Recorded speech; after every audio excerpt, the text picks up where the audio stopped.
Piny owacho mar kaunti ma Siaya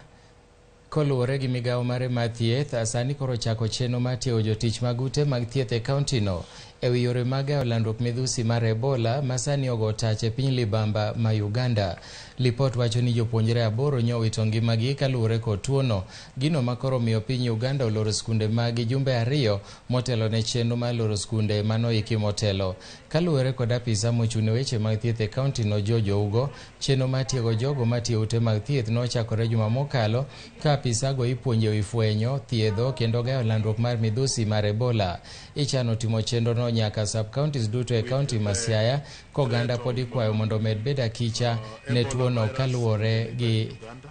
We are obliged to remind our healthcare workers to observe IPC practices in the healthcare settings to avoid disease transmission from the healthcare worker to the patient and also to the caretakers of the patients. This program is courtesy of the World Bank through the THS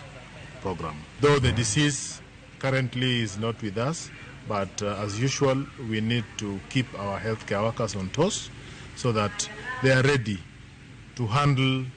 the disease in as far as IPC matters are concerned.